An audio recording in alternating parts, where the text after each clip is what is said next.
Hello everybody, and thank you for joining us to this new webinar of Alfred Desktop. We have been providing several webinars on the products in the last month and years, and a new release will be provided somewhere towards the summer. But we wanted to take the opportunity to show and demonstrate to the world, to the people that are interested in this product, how easily it is to use it in your existing installation. And with a couple of configurations, you would be able to expose the functionality that you have already developed in your Alfresco ECM environment today. The agenda of today is escape.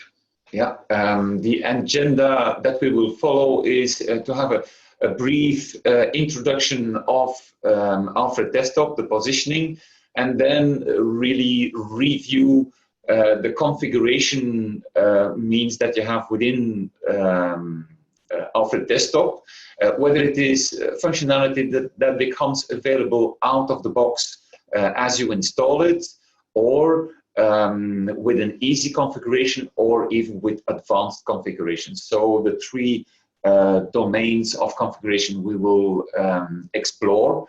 And at the end, we will have a short showcase of how you can combine this functionality into a real case. Yeah. Do not hesitate to put any kind of questions in the chat box, or to raise your voice to ask an explicit question. Yeah. Next.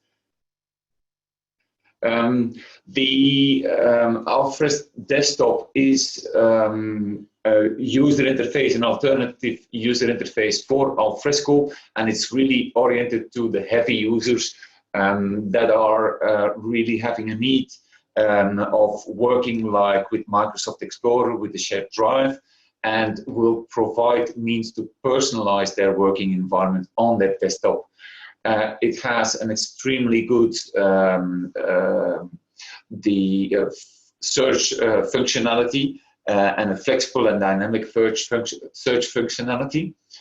We can provide support of workflows that are integrated into Alfresco, and obviously it is easy to roll out. It requires zero training, and you can roll it out to a very large population into your organization. The desktop comes with two elements.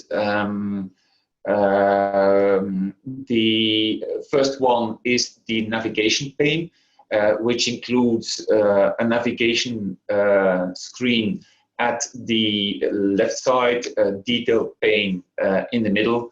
The next one is the metadata pane, and at the right side you see a preview. Obviously, with the metadata pane, you can see several business metadata, and it provides for the sorting on multiple metadata fields as you request to.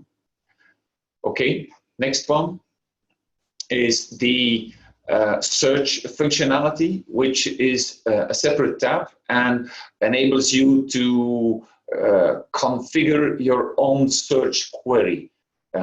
It's not something that you have to request to an IT department. No, you can assemble your own search query, get the results with, at the left side, the facets on which you can filter. You have, again, the detail pane on which you can sort. You have the metadata view, and you have the preview of the document itself that you can get. If you have assembled a search functionality, then you can at the end save it under a specific name and reuse that search over and over again. Some key customers, we both have small and very large customers. We do have them across the world. We are present in about 12 countries at this moment, And more recently, there was a city of New York and Intel Corporation that has joined the customer club of the Alfred Desktop. Next slide will give you some insight into use cases. So Trafigura is one of the first customers. They are a very large customer with presence in 50 countries around the world. They have one central Alfresco in London, and they use Alfresco Desktop, Alfred Desktop as prime user interface for all their employees. So they manage all the documents around their trading activities and all the documents around their assets. And assets are ships and mines, logistics, documentation on river roads, and all these are stored into an Alfresco environment through the Alfred Desktop user interface. Currently, they have approximately 15 million documents, and obviously some folders contain a lot of objects, and we have to be able to present it in a very powerful way. So speed is an important functionality. Stadtwerke München is a second case, long-term customer also. They do the distribution of gas, water, and electricity. You have approximately 3,000 users there. They are not spread around regionally, but more in Munich, in Germany. They have an operational repository and a long-term archive repository. And so they have to do the documents and the folders, the dossiers from one to the other to keep the plans of the distribution network of gas, water, and electricity up to date. So the use case is really getting the work done, getting the connections done, so providing the right information to the workers to execute the work and make notes on the plans so that the plans can be updated again. And at the end, it goes back into the long-term archive. So they're using a lot of workflows, and these are also presented through the Alfred Desktop user interface. New York City, Department of Sanitation, and we have now also Department of Transport using it, government organization. They are responsible for waste management on the public infrastructure, roads and squares.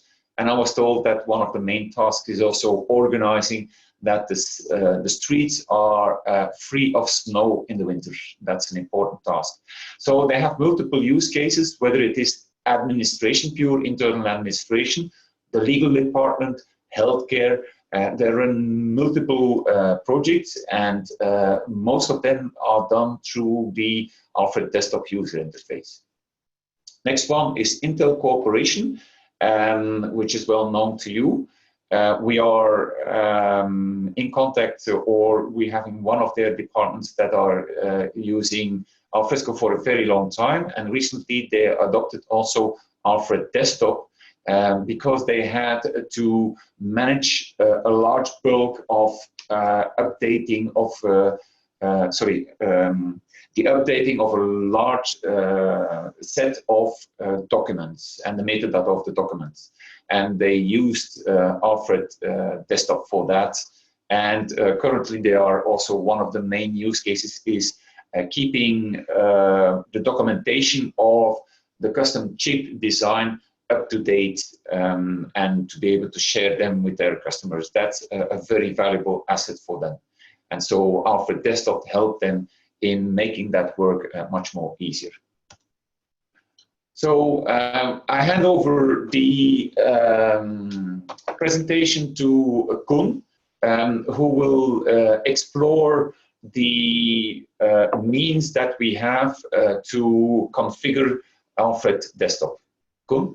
Yeah, thank you, Peter.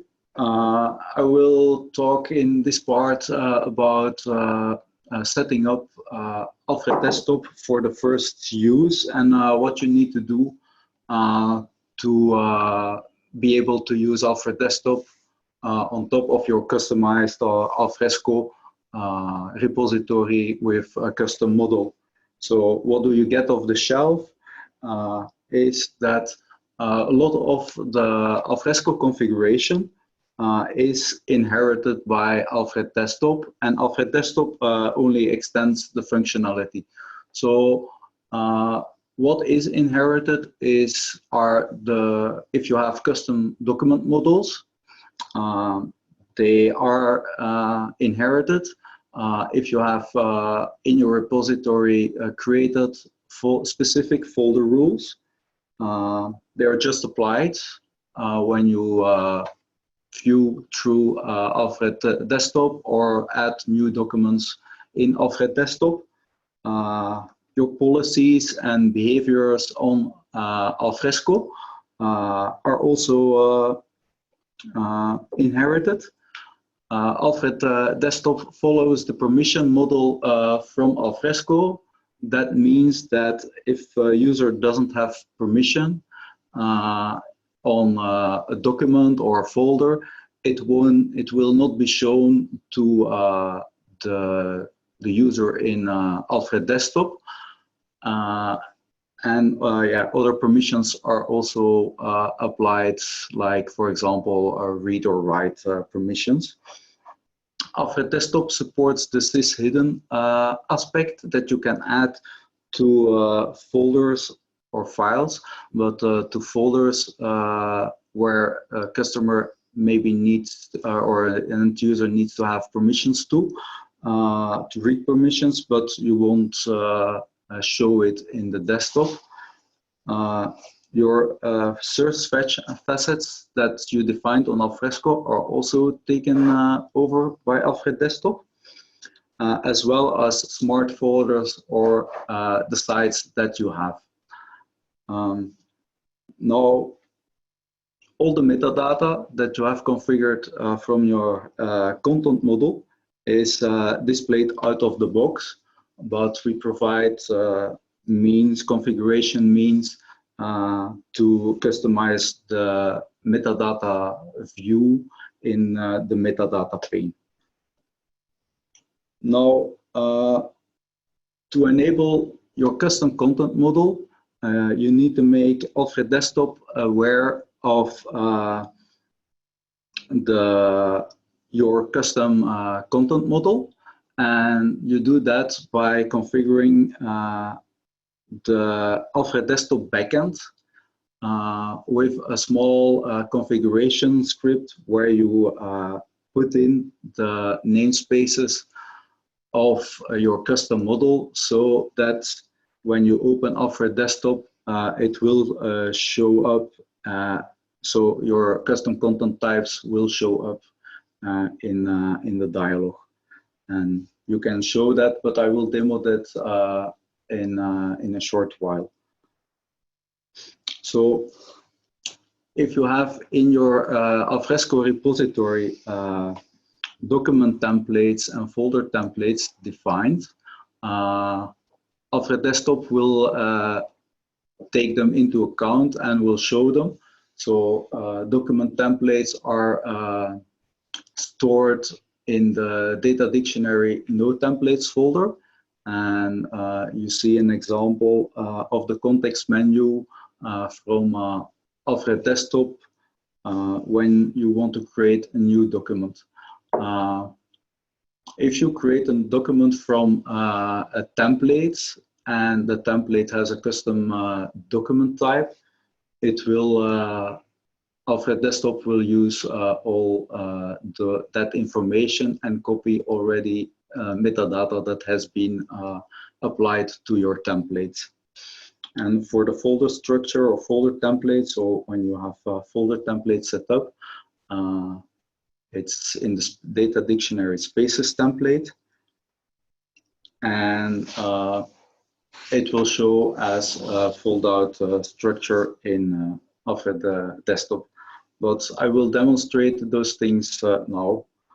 So I will switch to Alfred Desktop itself. So we prepared a small demo server for the webinar. On the demo server, I will show now, we have prepared a custom model. It's a very simple one, just for demo purposes. where we define two custom types. The type with an aspect document and one type where there is a mandatory property to demonstrate some of the things that Alfred Desktop takes over. In that model, you also have two constraints defined on two of the aspects, on a set of aspects that we also added just for demo purposes. So there is a has publication date aspect that just adds a publication date property, a has language aspect that adds language property, and the has author aspect adds the author of a document. And the language property is constrained by the language constraint, which is just a list of some languages. And the document with mandatory document status has a document status property. So, and that one is also constrained. So the configuration of the demo server is looks like this. So we just added the namespace of the custom content model, and that's the only thing that we did. So if I switch over to Alfred Desktop, I'm connected now to the demo server. Like you see here, we have some,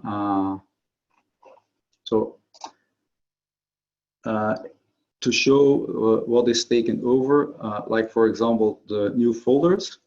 You have the new folder and the folder templates. We had folder templates defined in the spaces template folder in data dictionary. So if I click on a new one and give it a name, demo folder, then you see that the spaces, the document structure or the folder structure is taken over. For example, if I want to create a new document, I can pick one here. For example, a presentation with an aspect. Demo presentation. You see that it already contains the custom type that you have or that you had defined before, with some of the custom properties already filled in. So you can create it. Well, it's here.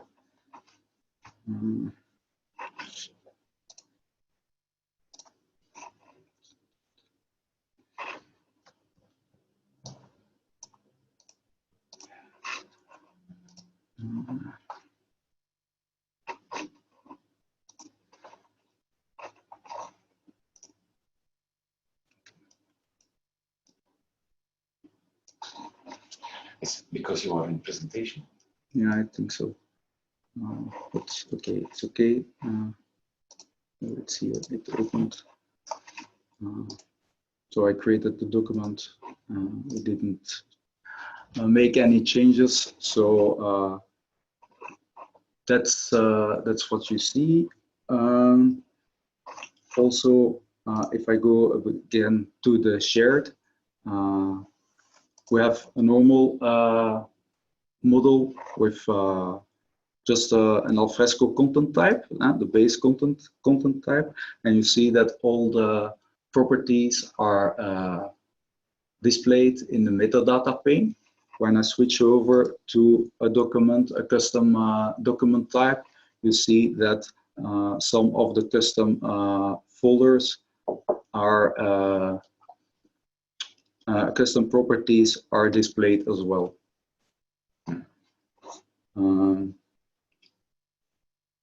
Another thing is that we said that it preserved some rules. So we created a drop-in folder, the drop folder here. That's where a rule is applied that copies a document over to the destination folder. So you have a destination. So I will drop one file into the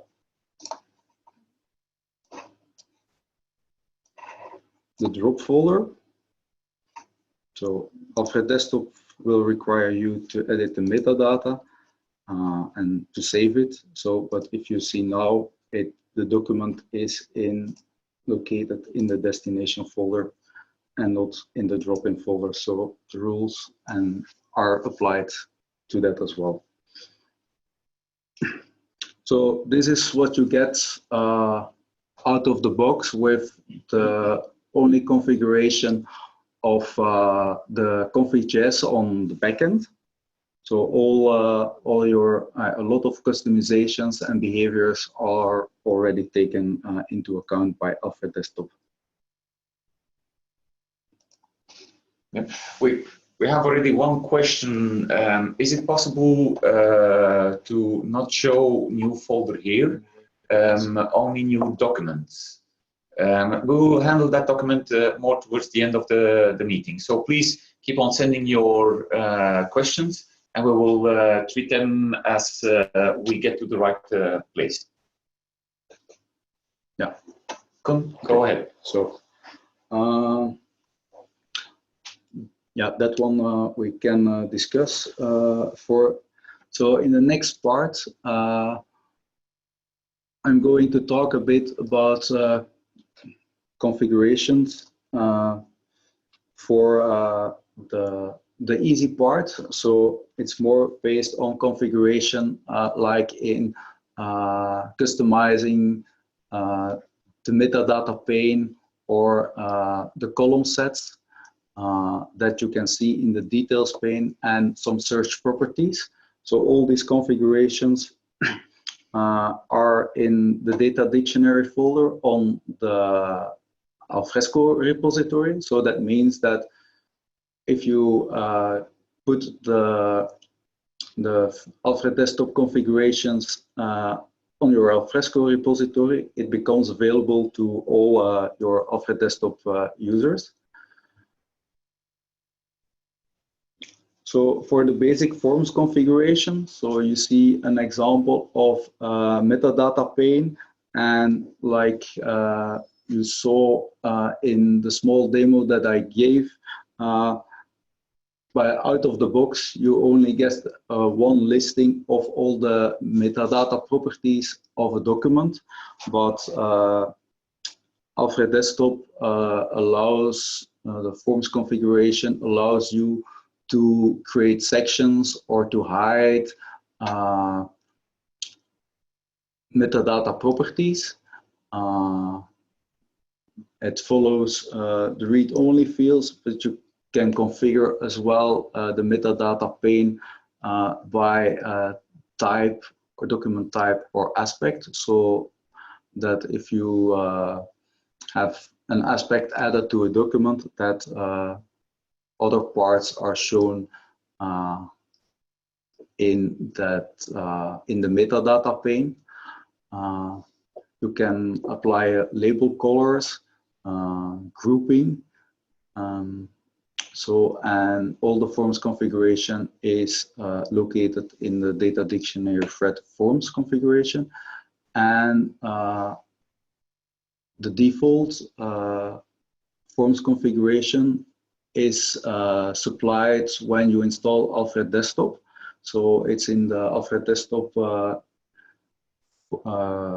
installation folder under XeniT repositories Alfresco, where you can find some the default forms configurations that are written in YAML, and that you can copy over, and that you can start applying your customizations on, that you can use as a starting point to apply your customizations. Here is an example of the demo model and the customization of the metadata pane based on the custom content model that we added. So on the right, you have here, I don't know, yeah, you can see it. So in the default node, it's a configuration where we switched some of the properties from place. So you are able to configure where which property is. If you don't configure anything, it's defined by how your content model is defined, but you can override that in a configuration. And then, for example, you have two aspects that have that are part of this document, and each aspect has its own configuration, where you state that, okay, for these aspects, it's in a grouping box, and that grouping box can be collapsed or can be collapsible, so that you have a plus sign, or that it's always open when it's not collapsible. So and the configurations look like this. So it's a forms configuration with fields. The IDs, you give an ID. The other IDs are based on the Q names of your content model. Then in the metadata, in the detail pane and in the search pane, you have column configuration. By default, only the name and the type are available. We provide a default set of column sets or column configurations, like who and when. So the technical ones, like creation date, modification date, these are available, but they are not shown. So that's user dependent. But you can extend that configuration to show properties of your content. So that's in your detail view, you can view your own custom properties. And this is based on the Q names of your content model properties. This columns configuration and column set configuration is also located in the data dictionary thread forms folder, and the default configurations are provided by the Alfred Desktop installation, and you start from copying those ones to the thread forms configuration, and then you can extend it with your custom metadata properties, so that you can create your own custom sets or say which properties you want to be able to view in the detail pane. Another aspect where you want to customize Alfred Desktop is in the ability to select on the search properties. By default, you have the standard Alfresco set, but probably you want to be able to search on custom content properties. So you can extend that one as well, and I will demonstrate that later on.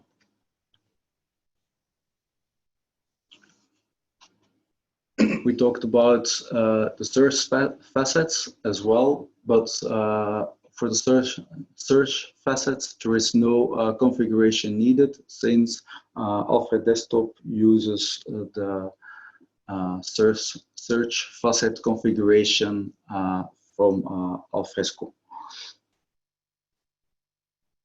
So I will demo some of the things that we discussed. So here, if I open the column sets, you see these are the default ones that we provide, the default columns, but there are no columns added, for example, for the document status of our custom content model or the language of the document. And in the column sets, it's the same. So you can do that aspect based. So we will add one for the aspect. So in order to be able to do that, I created some shortcuts.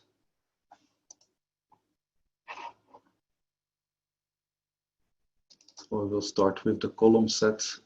That's the easiest part.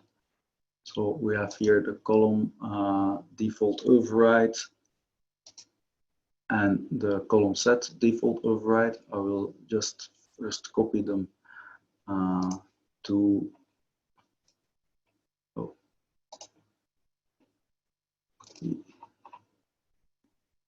thread forms. Copy, paste into folder like this. So I will open that one, and you see in this configuration we added the demo aspect with the fields that you want to show, and at the end we added the demo types. So you can see that the context menu that you see for the columns or column sets follow the order where it's defined on. So you have the possibility to play with that, or you can leave out some of the predefined column sets that you say, okay, we don't need that. Like for example, if we have if you don't have any images in it, then maybe it's not important to have the EXIF metadata configured. The other one, so for the column sets, it's the same. So we added the demo aspect here in the column set configuration.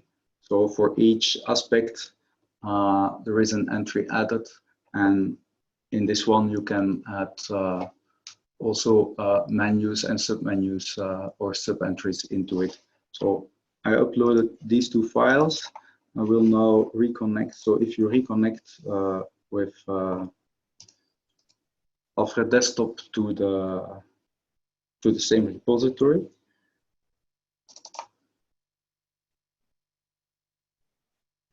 so when we now open the columns, you will see that the demo aspect has been added, and we can select it, but I will select it here in the demo. In the shared folder where we have some types, where if I add the publication date, you see that the publication date appears and that you have that it shows the value of that property.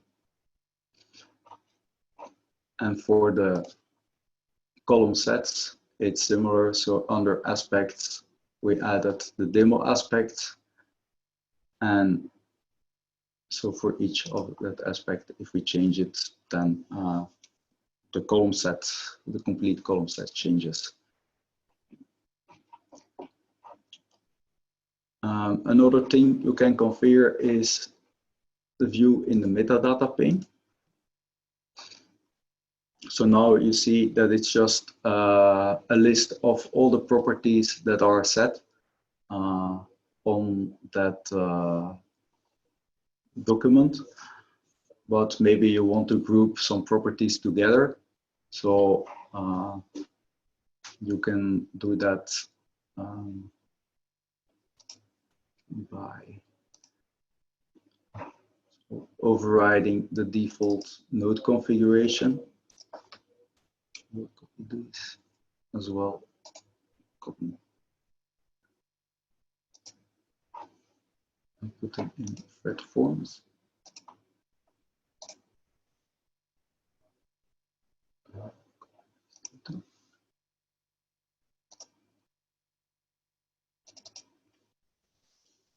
So this is a default node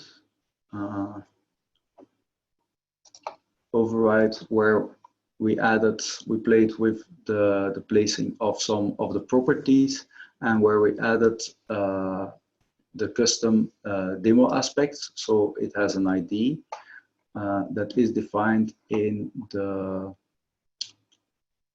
other configuration files for the aspect.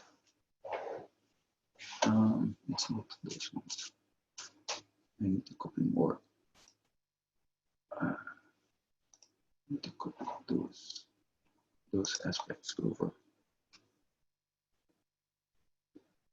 So, Con, what you did, you prepared configuration files in separate folders? In separate folders, so to show that in the default, if you do it by default, to show you what you get by default, but by adding some of the configuration files that you can base off the default templates that are provided with the installation of Alfred Desktop.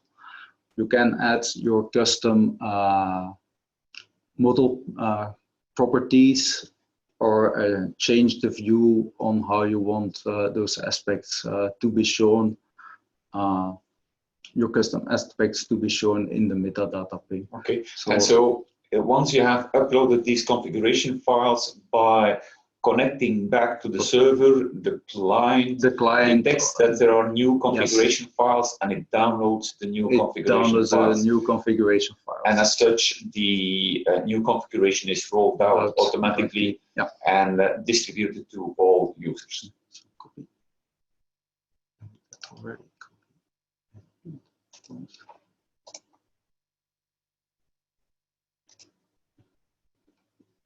So, and the creation of those configuration files, it's not really, like you see here, it's not really that much work. You have some forms, and then basically if you add the ID with the ID of the field of your content model, the QName of your content model, you're set to go and it's picked up. Okay. So can leave those ones here.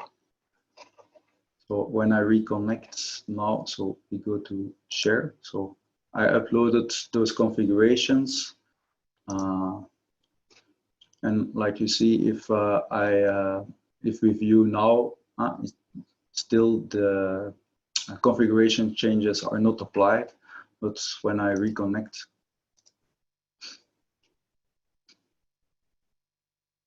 and select the same document,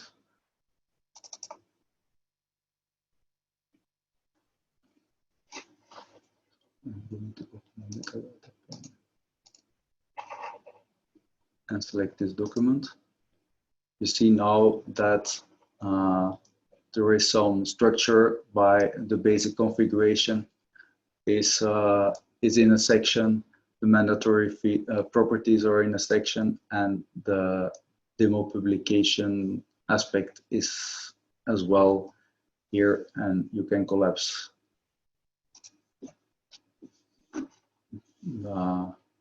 as well to show it. Up to the last part? Up to the last part.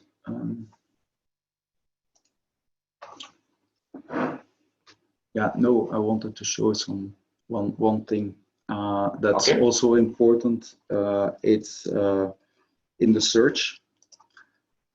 So by default, you have only the technical search properties available.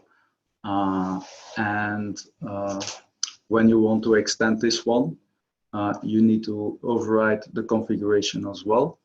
So and go back to here. So we prepared that as well.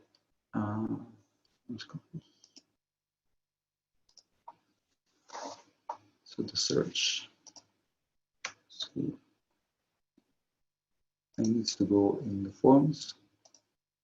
So it's all those configuration. That configuration starts from the default one. So that's the default configuration.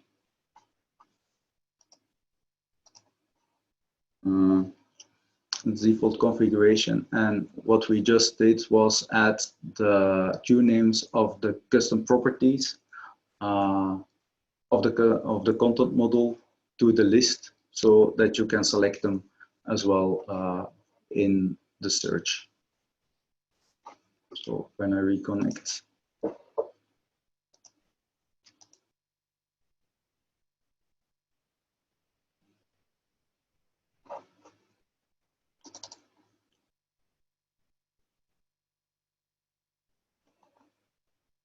when I go to search, in the search options, you now see the publication date, the author, the language, and the sender, and the document status to be added. So you can select one, and as you see, it automatically applies also the constraints, and it adapts to what values are allowed, or if it's a constraint value or not. Okay.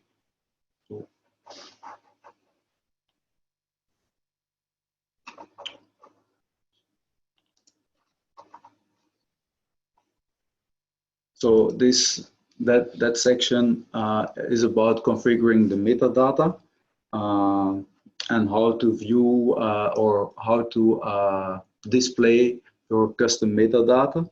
In the more advanced configuration section, we discuss how you can make changes to the context menus or the tabs. So those configurations are located in another folder. So it's not in the thread forms config folder, but in the config folder.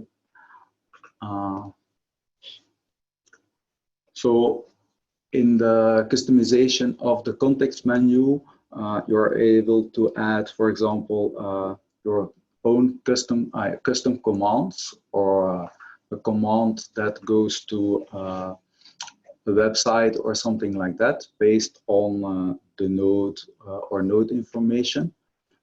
So you see an example on the right where we added a custom command for the render preview, and the configuration below it's based on spring.net, where we basically add an extension to the context menu and defined a builder that inherits from a default command for opening a web browser, and basically we specify the URL that you want to go to, and you can give the and you specify the title and the name of the command.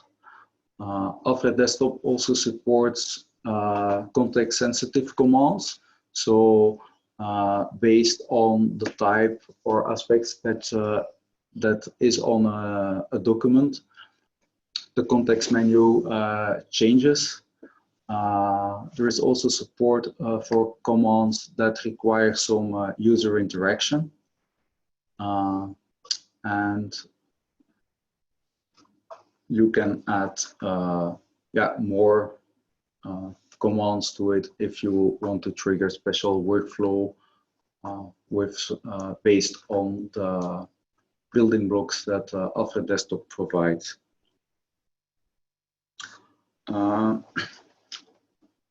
I briefly discussed the document templates and spaces templates that there were, but in the default out-of-the-box configuration, you get just a menu item that expands, but with a simple configuration change, you can make it more like a folder structure with some search functionality in it. So when you have a huge amount of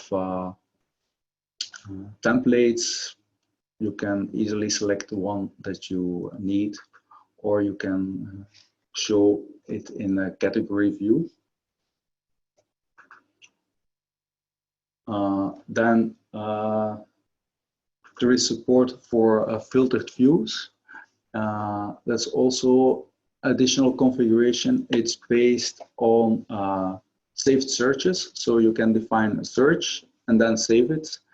And then with some extra configuration includes that all those saved searches in the navigation tree of Alfred Desktop, so that it shows as a folder structure, and you can click on it and you get immediately the filtered documents with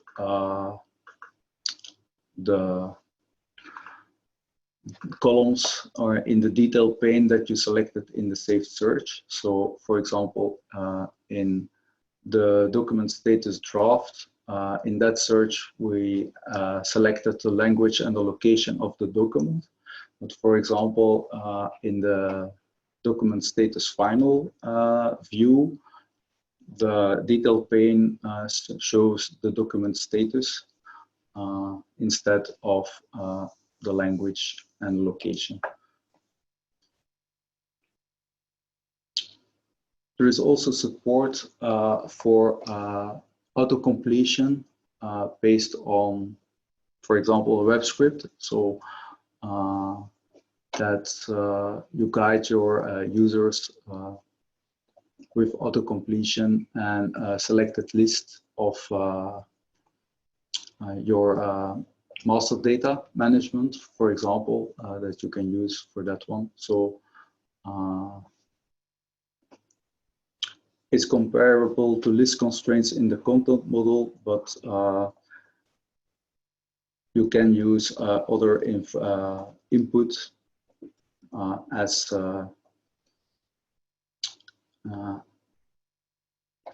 to populate the list. There is support for single value and multi-value properties. So it's shown below in the the example images. So the left one is a single value property, and in the right one we provide a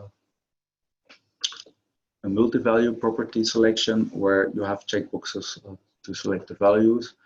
And to enable that, there are basically two forms configurations required. One that is defining the dialog, the drop-down, where you say, okay, which resolver you want to use, and then the definition of the resolver itself, where you define for each key in your for each property to lookup key and a query. So you point to the endpoint for the resolvers. And so for the auto-completion, so you have a web script, one for the query for all possible values, and then one for a lookup with the text you already provided. And we support web scripts that returns JSON formatted results like the one below. So the JSON format that you provide needs to fit with the configuration of the resolver. Otherwise, Alfred Desktop won't be able to make the right connections. So I will demo some short things here.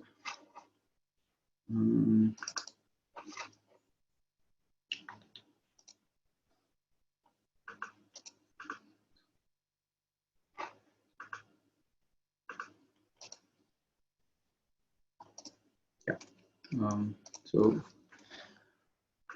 this is a configuration example of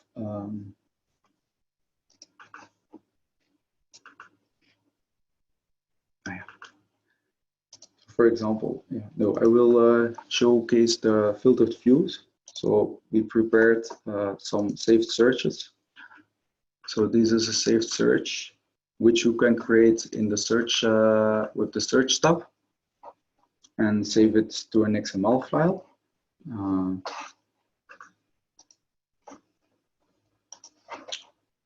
And in the config,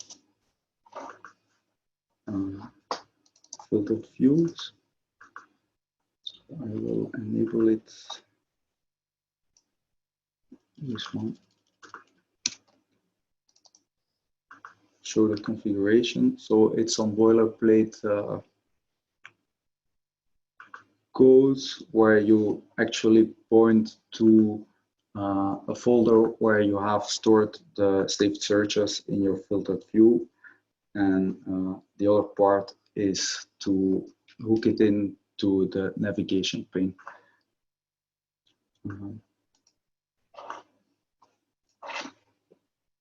If I disconnect and reconnect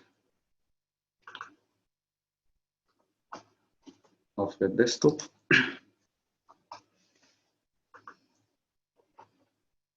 then you see that in the navigation pane there is a new item added, the demo books, which contains 3 filtered views.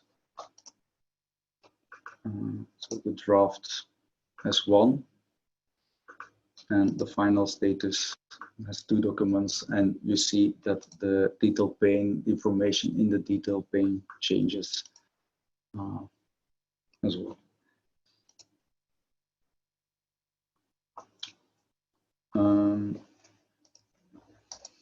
So we talked about adaptation of the context menu, and for that one to illustrate it, I will switch to another server where we have some custom, so it's based, so we have a custom model where you have a DPV root folder with some subfolders in it that are just a DPV folder, and at the end you have a plan.dots folder, so another type of folder. And now if we open the context menu, so on the DPV root folder, you see that you have the option or a custom command that has been added to create a folder structure. In the ones in between, you don't have that option. And for the lowest level ones, you have other possibilities like look and export that have been added. So based on the types, you can add custom commands and show them in the right location where you want to show them.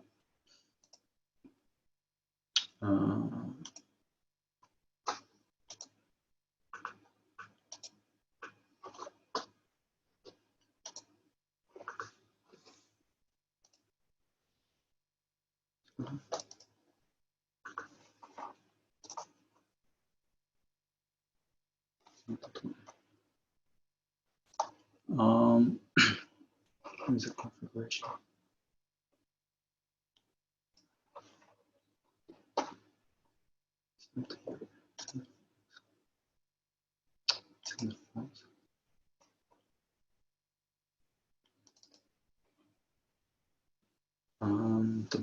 I'm looking for the custom commands one.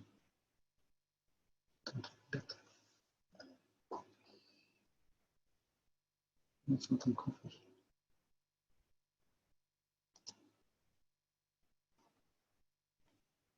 This one. This one.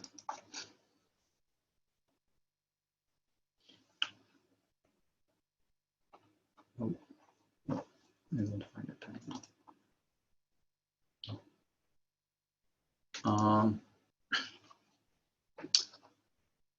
So yeah, that support for the context sensitive commands. We have also an example, not here, not here.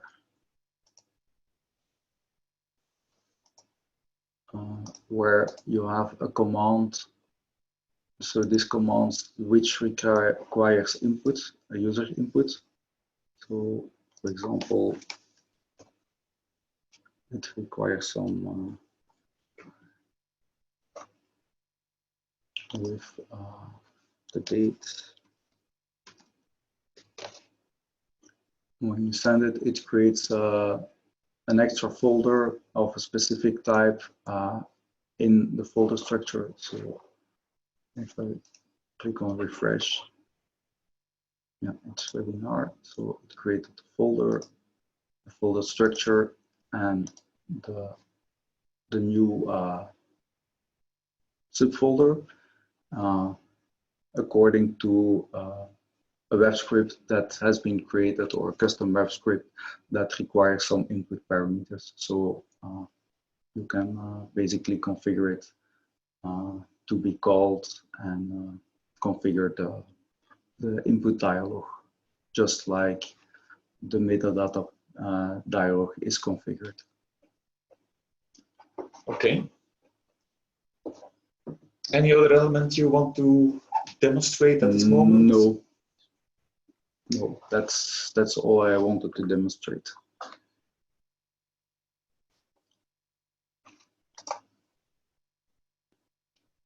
So yes, we have the customer showcase, and I believe a few things that we have demonstrated with the Stadtwerke München case were already shown.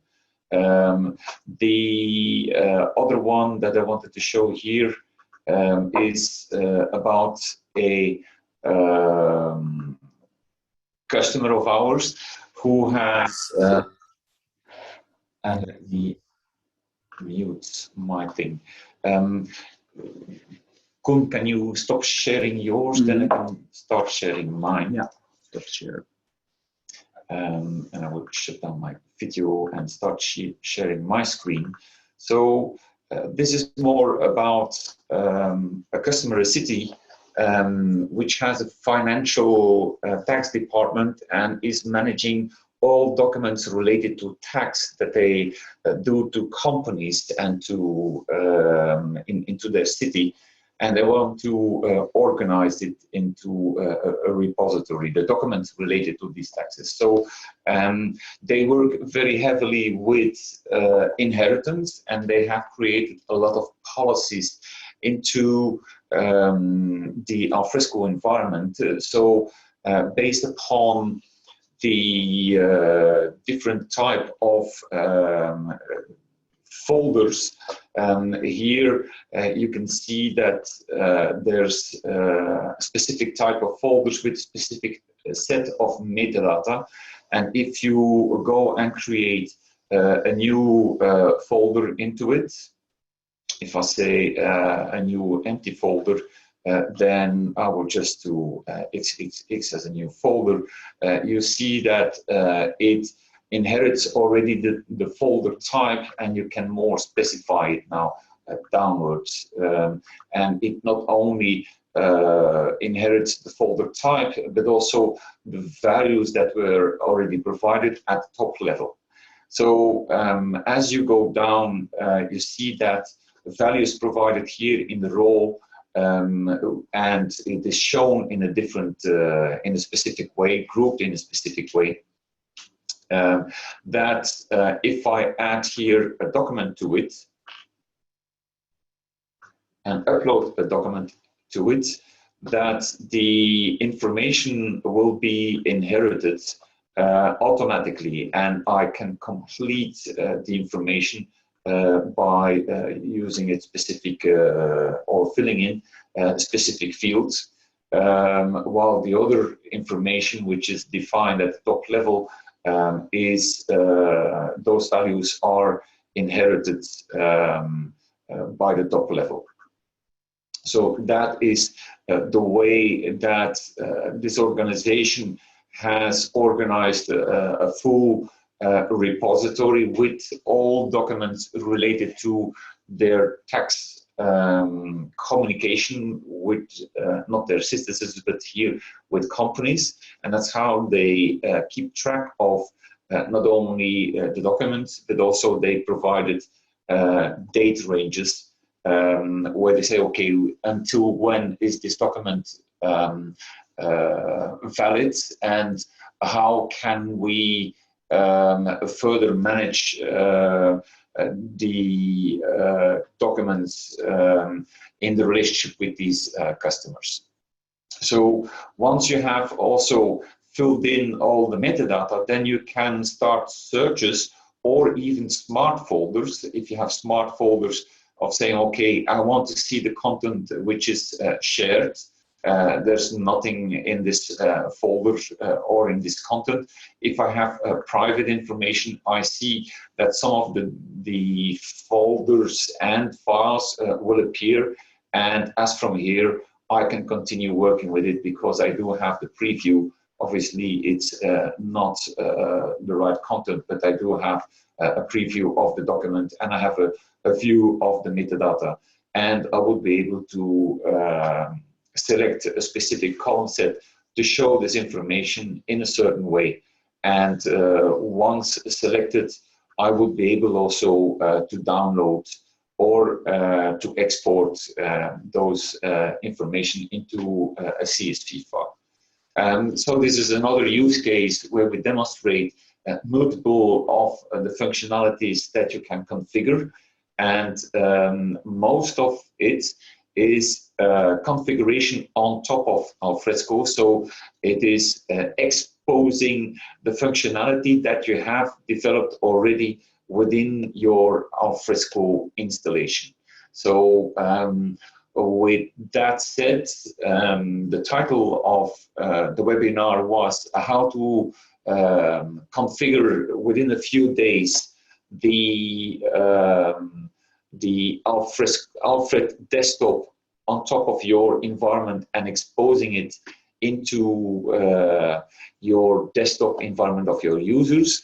I believe, or I hope, that we have been able to show you that it is really possible in a number of days, and that it doesn't require extensive configuration or customizations. So you can really reuse the functionality that you have developed already in your environment.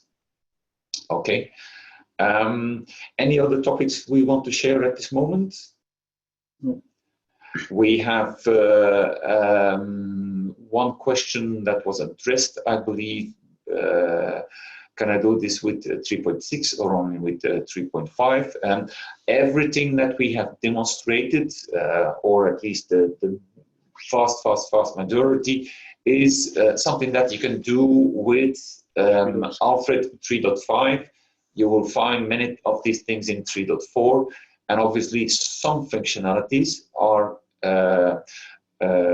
specific to 3.6. But the configuration-wise, I think everything can be done already in 3.5. Yeah. So customizing the context menu with custom commands, you can do the custom command with input. That's only supported in Alfred, starting from Alfred Desktop 3.6. So that's a feature that's only available starting from the latest version, 3.6. Okay. I believe with that, as the time is there, we will conclude this webinar. Thank you very much for participating. We have recorded this webinar, and we will be sending it out with a link in the next newsletter. So if you have any questions, feedback, or comments, they are very welcome. We will provide you an email address on which you can react. Thank you to the team to prepare this demonstration. And we see one question popping up from Reto. Is it possible to get the XML files?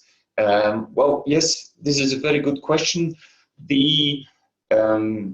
all the people that are exposed to the Alfred Desktop do get an account on our trial environment, and all the configuration files are available on our trial environment. And so you can explore what kind of configuration you can do and how you can apply them in your environment. In any case, I believe also with the installation, some of these configuration files are provided by default. So feel free to explore the Alfred trial environment. And if you have any questions, please forward them to us and we will respond to that. Okay. So thank you for participating, and I'm wishing you a very pleasant day. Bye.